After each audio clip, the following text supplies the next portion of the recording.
This episode of the Device Talks Weekly Podcast is sponsored by Device Talks Tuesdays, our ongoing digital conference series bringing together the leaders in medtech. Join us this Tuesday at 4 p.m. to hear how surgeons and medical device companies are using telemedicine technology to regain access to the operating room. Go to devicetalks.com to register for this free event brought to you by Avail Medsystems. All right, you ready for this? Ready.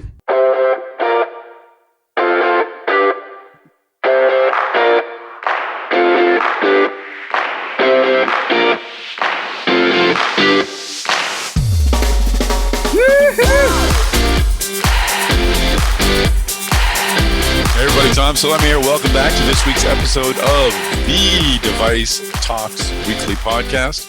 Once again, I am joined by the biggest man in show business, Chris Newmarker, Executive Editor of Life Sciences at MassDevice. Good day to you. You flatter me, Tom. You just flatter me.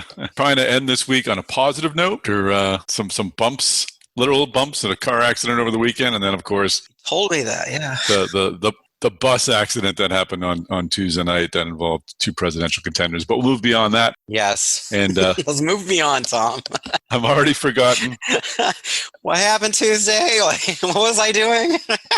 I'll look for the answer at yet another bottom of a beer can tonight. But let's let's focus on everyone's favorite industry, medtech. And it's been an interesting week of some acquisitions and some approvals. So before we get into our interviews, we've got a couple of great ones lined up. We're going to be focusing on sort of connected technology and IT technology. We'll be talking with Ira Bahr. He's the COO of AliveCor, and we'll be talking about their wearable technology and how they're using it for clinical trials. And then later on, I get to talk with Dan Hawkins, who had been CEO of Shockwave. Now he's CEO of Avail Medsystems, and they have a very cool telemedicine company that really is opening up the OR. And actually, they'll be the host of our Device Talks Tuesday on Tuesday. And this is going to be some cool stuff. You folks will want to check it out. Not above and beyond the telemedicine aspect, Dan has some ideas for other applications for the technology that folks should hear about. But first, let's get our wrap up, our rundown. Let's do it. Our top 5 list. Number 5. What is the fifth biggest story on MassDevice? We're going to do the Newmarker's Newsmaker. So it's. Wait, hold on. I practiced this and I messed it up. Hold on.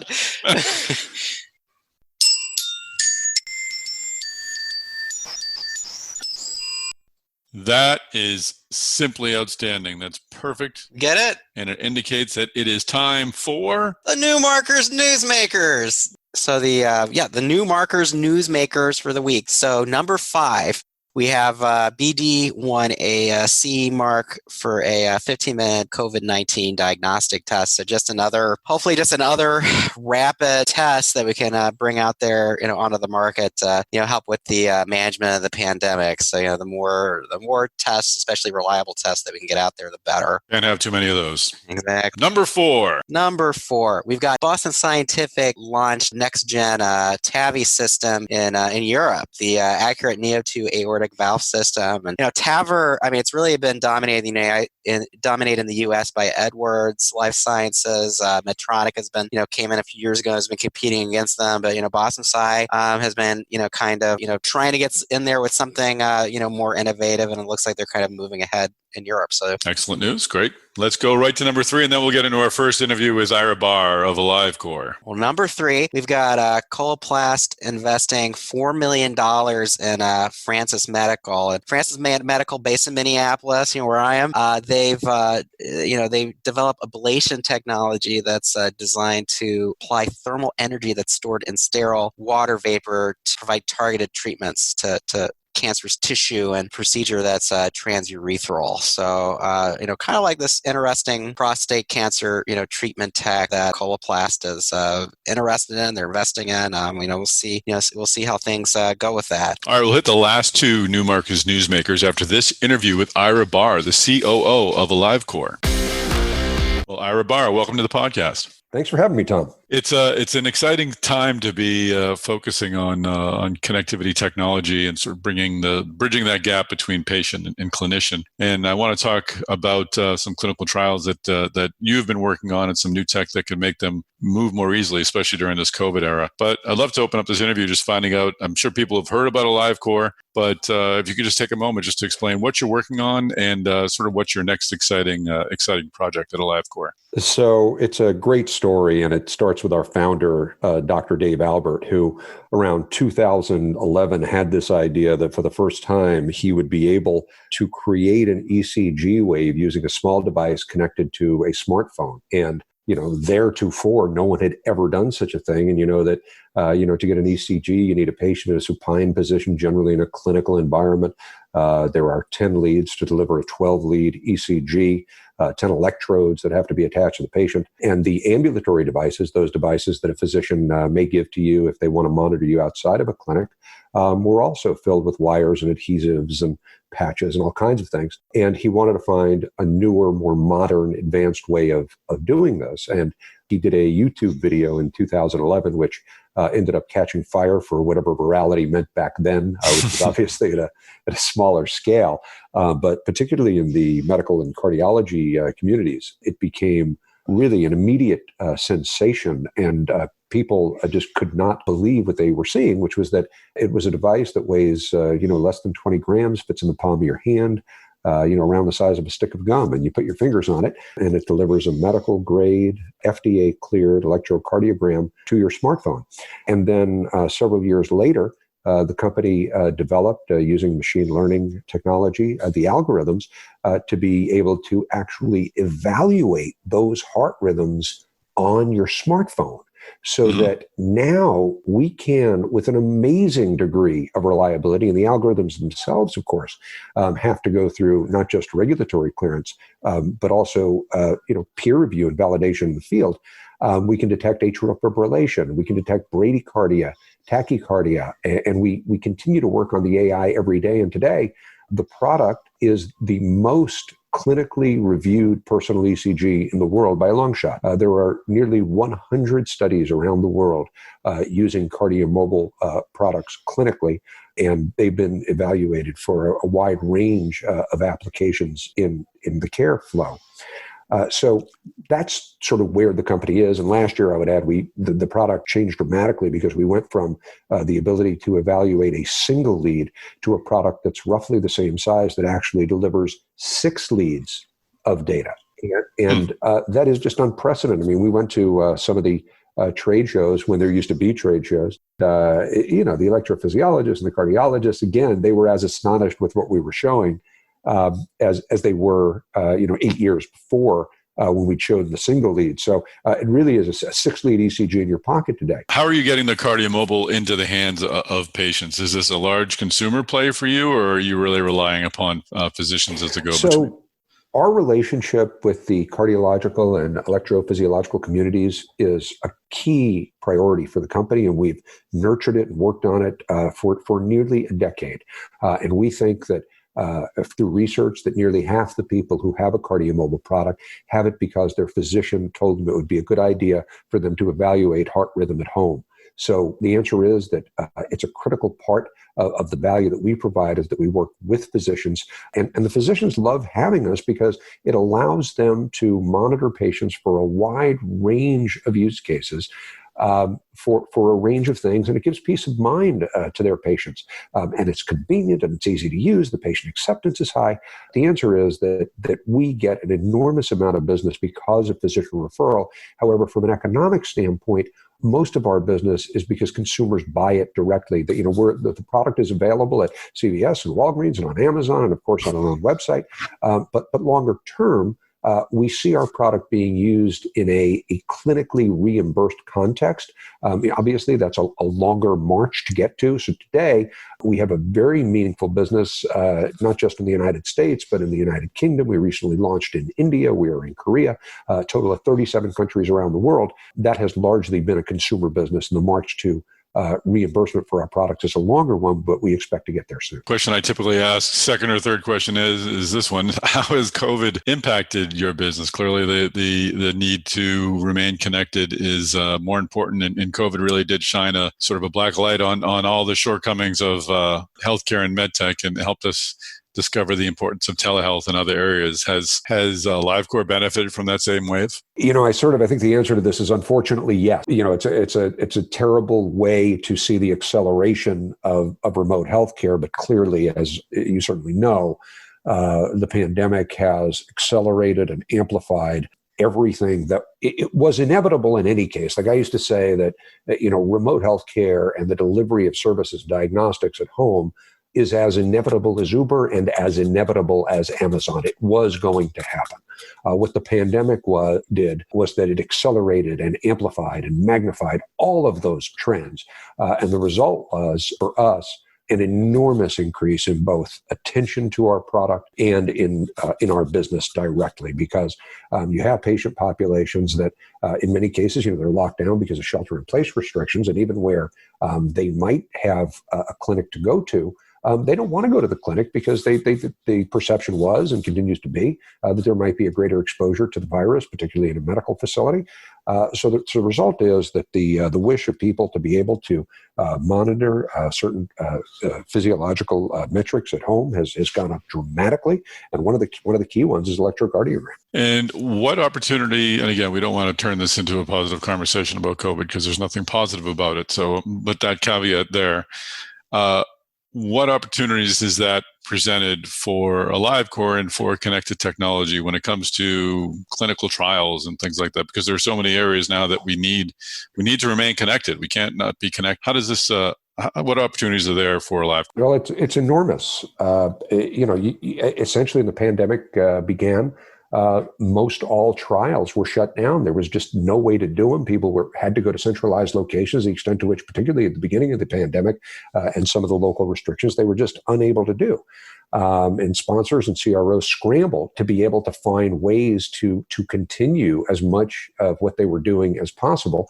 And they had to find tools normally available in a clinic, like blood pressure, EKG, that could be operated by the patient and provide, the high quality, reliable clinical data that they need to do the study. And our products fit perfectly into that paradigm. Are you working directly with the CROs then, more closely than than you were before? And maybe you could speak to more broadly, what percentage of trials will be including, if not AliveCor's technology, connected technology, to make them more virtual?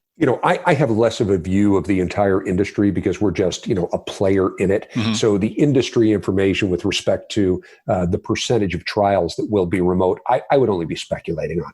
But I will tell you that the segment that is remote is certainly growing extremely rapidly. We play a role with both CROs and then certain specialty disciplines that a CRO would contract for. For example, one of the big ones is heart safety. And you saw a lot of this when this hydroxychloroquine idea started to come around at the beginning of the pandemic, and it got a lot more attention than it was due, it turns out, because there were certain political influences, et cetera. But the result was that there was an enormous amount of interest in testing that medication with respect to COVID-19 patients, and that there was a major side effect of that medicine, which was the prolongation of QT, which I assume you're familiar with, which can in some cases be fatal. And that class of testing is known as cardiac safety testing. And within the context of testing a medication, there is a separate focus included in the overall research, which is there going to be this potentially fatal side effect? So with respect to those medications in which they need to study cardiac safety, we are playing an enormous role. So we do business with both CROs and with specialty research companies that focus on cardiac safety. Are there barriers that are keeping us from having more virtually run trials, to having this sort of connected technology help us collect data more quickly and perhaps from larger patient populations? Absolutely not. I mean, I think that, this is like asking, is there any barrier to people getting more smartphones, 10, 20 years ago? I mean, the whole thing is inevitable. I mean, I think, when a physician needs to do an intervention and see the patient, obviously that's not going to be done at home. But for everything from applying a stethoscope to someone's chest, to connecting electrodes, to assessing blood pressure. All of those things can easily be done remotely. I'm sure you've seen some concepts in which there are otoscopes and other diagnostic tools that can all be used remotely. So it's a really exciting time, and it's utterly inevitable. And the only question is, how quickly will it happen? And going forward, I mean, how do you see AliveCor's business growing? What percentage of it will be coming from clinical trial opportunities, and what percentage it will come from other? And maybe you could break down the other for me. So the two big segments of business and the way we look at it are the business that comes directly from consumers, where we have a direct relationship with consumers. And to give you some sense of this, there's been roughly 1 million of these devices sold, most of them in the United States. So it's a big number of people who are connected with our infrastructure. The other part of the business is the commercial side of the business, and that can take many forms. There are cases in which we have physicians who buy our products themselves, and then they transact with their patients in one way or another. We have a physician's platform in which physicians can monitor large numbers of patients using what we call our KardiaPro platform. And also in the commercial side of the business is this clinical research space. And our commercial side of the business is not only the fastest growing part of our business today, largely driven by commercial research, by clinical research, but we expect it will drive most of our growth in the next 5 years. And last question, how do you see this sector more broadly growing, and how do you make these sort of devices more sticky? I mean, I know there was your product, and then the Apple came out with the watch, our Apple Watch, that is able to measure something, and you can probably explain to me the difference in measurements on my Apple Watch and on your KardiaMobile device. But going forward, how do we make these products more attractive to consumers and get them into the hands of more people? Well, look, the number one barrier to consumer adoption of any product you sell is the price. And in the world of sales and marketing, people will all understand that as an axiomatic principle. And what I said when the Apple Watch is introduced is it's just terrific. Does a terrific job. Our algorithms do a lot of things that theirs don't do because we're just more clinically focused than they are. But the trouble is that the patient populations who are most interested in heart function, heart rhythm, are those people who are least able to afford and or understand the Apple Watch ecosystem. So if you haven't got an iPhone and you haven't got an Apple Watch, it's going to cost you over $1,000. To get into that ecosystem. The other thing is the complexity of being able to understand the relationship between the watch and the platform, and all of those things create something where it's sort of an interesting feature for them to have added, and for someone like yourself, it's probably isn't that fun? Right. That kind of reaction, right? Whereas you don't really have a clinical need to have it. Those people with the clinical need can get our 6-lead product for less than $150. They can use a huge range of lower priced smartphones. For example, we work on dozens of Android platforms, which of course are far less expensive than Apple's. And in that way, that we achieve our goal of making these products way more accessible to the patient populations who need them. Excellent. That's a great breakdown. And anything, final question, anything else we should be looking forward? Any news we should be looking to hear from AliveCor in the future? Any updates you can share? Yeah, thanks for asking that question. Look, we think that taking an electrocardiogram is a key part of assisting people with their heart health. But what we want to add to the equation is a service layer in which we can digitally begin to coach patients to manage through whatever conditions they have, so that every day it's not just taking readings, but it's helping them understand what to do, how their lifestyle can affect the outcome that they're seeing in the metrics that we are taking. So a lot of the company's efforts today is on condition management rather than just on evaluating the fact that a condition may exist. And how does that, I know I promised you that would be the final question, but you've piqued my interest. How does that change your business, adding that service element? That seems to be a large undertaking from being just a device company. No, it is, and it changes the company dramatically, and it adds an entirely new kind of business today. We are at the very early stages, but you can subscribe as a consumer to something called KardiaCare. And what KardiaCare gets you, among a long list of other benefits, is that you can send your electrocardiogram to a board-certified cardiologist who will give you a full evaluation well beyond the evaluation that occurs on your device. So that connection between being able to just see your rhythm, being able to see the determinations that come automatically within our application, you can also get a professional evaluation of that rhythm strip all through our platform. Well, that sounds like very exciting and important work, and I'm glad you shared it with us on the podcast. Thanks for joining us. Thanks for having me, Tom. Great conversation. Okay, and we're back. All right, Chris, what are the biggest two stories on MassDevice this week? All right. Our two largest stories have to do with mergers and acquisitions. We're just really actually, even though we're in the middle of this pandemic and a tough recession, we're seeing some really interesting, kind of like tuck under M&A deals as companies are seeking to acquire new technologies. Number two, we've got Smith+Nephew. They're going to buy Integra's extremities business for $240 million. They're saying that's going to significantly strengthen their extremities business by adding a combination of a focused sales channel and a complementary shoulder replacement and upper and lower extremities portfolio. So I got a little secret for you, Chris. Can I tell you a little secret? It's about next week's podcast. Yeah, we got Smith+Nephew coming on. We will. I'll be talking to Skip Keel, the president of orthopedics, on Monday. So we will have the insights for you next week. So folks should tune in. That sounds great. Be interesting to see if Skip has some thoughts on that.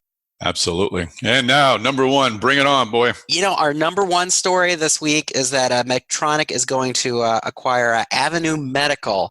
This is a creator of endovascular arteriovenous fistula. The terms of the acquisition are not disclosed, but it's endovascular creation of AV fistula for patients who have end-stage renal disease, undergoing dialysis. So it's a single catheter ultrasound guided device that's designed to insert a catheter into the arm to create a durable AV fistula. And this is just really important because if you don't have a durable fistula, then you can't really undergo dialysis treatment. So it's the terms of the deal were not disclosed, but obviously Medtronic making a play to do more in the dialysis market. Is your mom so proud of you for being a medical device writer? She always dreamed that you would go to medical device writer school someday, didn't she?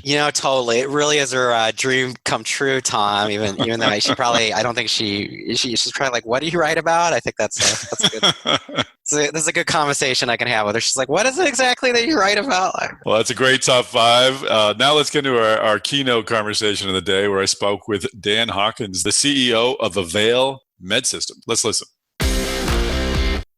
Well, Dan Hawkins, welcome to the podcast. Thanks very much. Appreciate the chance. So we're excited to hear more about Avail. I got to write about you probably a month or so ago. This is a really cool technology that is so well timed in terms of the impact that COVID has had on operating rooms, but clearly there was a large niche for it before you even got it started. So talk to us a bit about what Avail is trying to do. So what we're trying to do is create a network that enables what I would describe as a democratization of access to clinical expertise.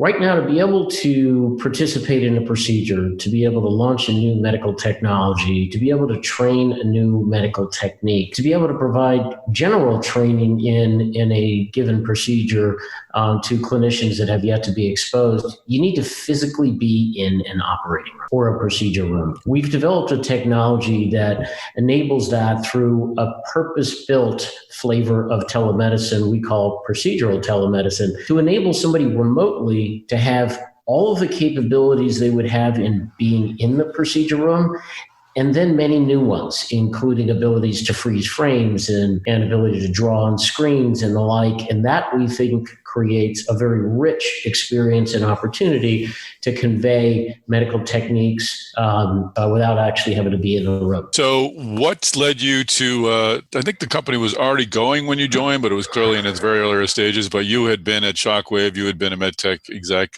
on sort of the therapeutic side. This is quite a shift over to join a company that's providing more of a visual service for the OR. It's a different business entirely. What appeal did you see in the Avail story? So that's right. I actually had spent the preceding 23 years in therapeutic devices, and most recently as founder and CEO of Shockwave Medical. I transitioned Shockwave over to Doug Godshall to take public and proceed forward, largely, frankly, for family reasons. But then elected then to really start looking around for new technology opportunities, and really was looking for something that had an opportunity to have an impact across healthcare, across all medical devices, the entire industry ideally.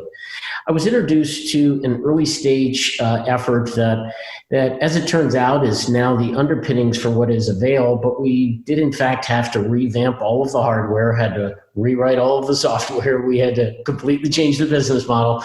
But that all got... Other than that, it was all fine, yeah. Yeah, other than that, it was all good. No, look, the guys involved had a great fundamental premise. There were a handful of things that I quickly saw, as somebody with as much time in the industry as I have, that if you were to do things a handful of different ways, you could create a really compelling story, which is really how it panned out. And I got started in 2017 in August, and we got our first institutional funding in May of 18. And that really is what launched the company to get us to where we are today. So talk to us a bit about your procedural telemedicine system. What are the components, and sort of where does it fit into the operating room? Fundamentally, this starts with the notion that there needs to be image and audio acquisition in real time, high resolution. We do that via cameras that are remotely controllable, meaning somebody across town or across the country or across the world using an app, a proprietary app, the Avail System app, or using our portal via a web-based interface on a laptop or a desktop, has an ability to control cameras in a procedure room. And by doing that, they use pan, tilt, and zoom control. Those are very high resolution cameras. The latency from acquisition to display remotely is less than a half a second, which makes it real time. The back of the system in the operating room, it's a console of sorts. Kind of think of it as a bit of a tower. It has the two cameras and an integrated screen. And on the back of that, there's some plugins for intra-procedural imaging. And by that, I mean an angiogram or an ultrasound or a laparoscope image, even a robotic surgery image can be plugged into the back of the system. And all of those are then video sources somebody remotely can access and control and view and interact with from our app or through our portal.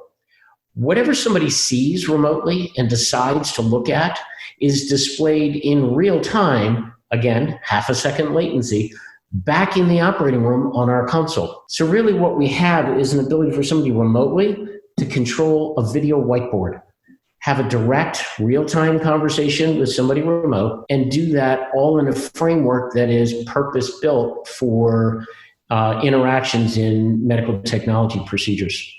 Really what you should be thinking of Avail as is hardware-enabled SaaS, if you will, software as a service. We're really a software company, and the hardware is image acquisition and display. And I want to get into that business model in a second because it's really fascinating, but the demand for this system had to have increased following COVID when folks were being kept out of the hospital. Salesmen couldn't hit the hospital because couldn't go into the OR like they used to just to prevent against infection. So you had developed this already. You already had this in the market. But what problem were you trying to solve before COVID, and how has all of this changed your expectations for what Avail can do? So pre-COVID, we actually set the system up, the business model, and I started the company on the premise that if one could have universal access to procedure rooms, obviously with permission, HIPAA compliant, fully encrypted and secure, but if you could have access to procedure rooms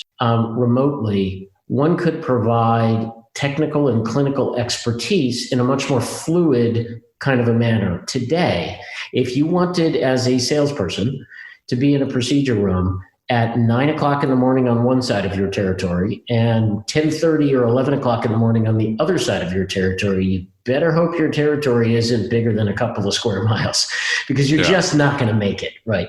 And if you are an expert clinician who's been asked to be part of a procedure in another city or another state, that involves leaving your clinical practice, rescheduling all of your patients, all of the travel logistics to go in for a 45 to 60-minute procedure, which is roughly on average what cases are across specialties, with obvious exceptions. And then you've got all the logistics of getting back, then you have to catch up on your patients that you delayed, and everything is challenging. The notion here is, if you could do that with full functionality and then some, but do it remotely, you would increase the clinical expertise interactions dramatically. That was an existing problem prior to COVID. In the medical device industry, between 50 and 60% of all the time that field people, meaning salespeople or clinical specialists, spend is spent in logistics, driving to hospitals, getting upstairs, getting into the OR, after the procedure, waiting for the next procedure, and then driving from there to the next hospital or home. They spend a lot of time in logistics. It's unfortunate because that's selling time. It's unfortunate because that's clinical expertise transfer time. It's unfortunate because fewer locations benefit from the expertise that salespeople can provide. We were initially founded to solve that problem. What COVID did was put a spotlight on that problem when all the access was restricted. And yes, we did have an explosive interest in access, remote access, I should say, because of COVID and all of the restrictions that imposed. What's really interesting, though, Tom, is after a bit of a time period, a dwell time of telemedicine in healthcare, there's a shift that happened several months ago, and it has actually more significantly increased interest in the medical device community, meaning vendors. And that shift is a realization that telemedicine is here to stay. It's not only accepted, it's embraced. And if they could, in fact, have telemedicine under a platform that enables their field teams to be remote and serve more customers' needs through a remote platform, that is a better way of doing business. To launch new products, for professional education, and to serve customer needs on an ongoing basis through daily procedure volume. Almost overnight, medical device companies all over the country and frankly the world have been reaching out to us. And there's a consistent theme. There are groups of people, if you will, task forces inside these medical device companies, small caps, mid caps, and most certainly the large caps, reviewing different technology solutions for being remote. We have been in every one of those conversations, and thankfully our solution is viewed very, very positively. We've been able to sign quite a number of those on. But what they're really looking at is, how do we use remote technology now to better serve our customers, to better train, and to better launch products? It's a change in philosophy and mindset of how to do business. And you used an interesting word before, network.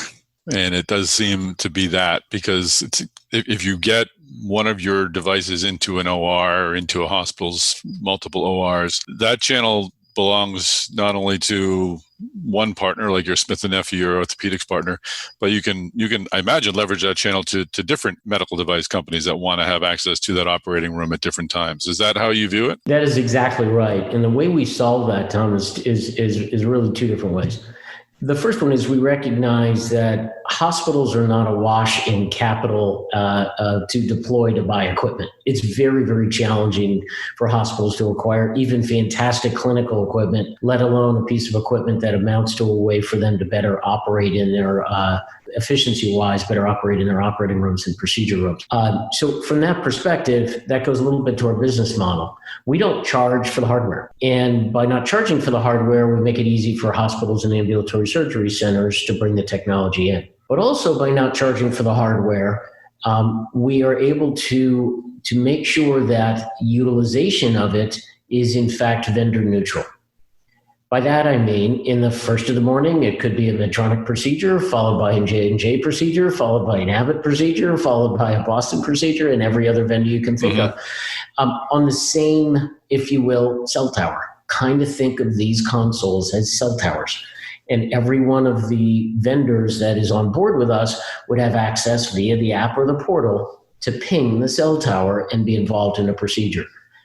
As we actually set it up, it is the hospitals that reach out to industries so that we maintain an ability to, from a hospital's perspective, control who comes in and whatnot, and avoid spam calls. As you might imagine, you don't want to have a spam call. But that allows that network functionality. Super interesting. We've actually had vendors suggest to us for certain types of procedure categories, they might actually think of having an in-house team that supports customers remotely. I don't want to quite call it a call center because that cheapens what it is, but an in-house team of experts that is the go-to phone a friend, if you will, for help on a procedure. If you think about that from the perspective of optimizing patient care, isn't that really what we're trying to do? And that provides you a way of doing that simply because we built a platform that is as easy to use as the easiest of these telecommunication things, these Zooms of the world.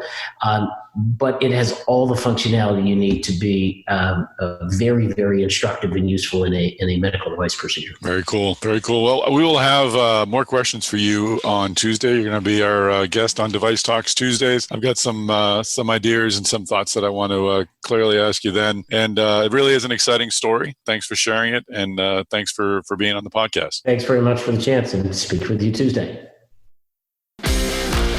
All right, well, that's a wrap. And once again, folks, Dan Hawkins will be on our upcoming Device Talks Tuesdays to share more details on Avail System. And I had lots more questions for him in this interview, but I'm saving them for Tuesday. So if you want to hear them, just go to devicetalks.com, go to Device Talks Tuesdays, register for free. And the bonus is if you do listen and you watch, you can ask Dan questions yourself. So don't leave it all to me.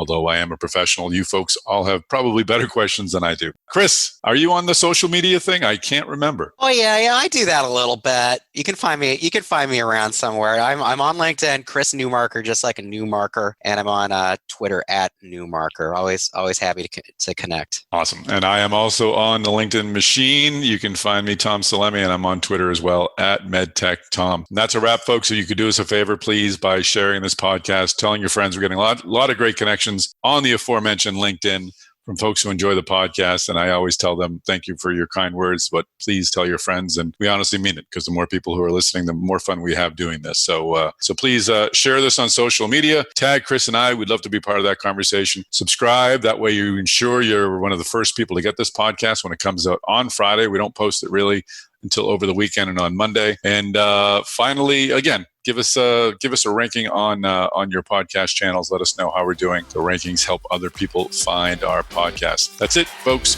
Tune in next week. We'll have another great episode of the Device Talks Weekly Podcast sent directly to you. See you soon.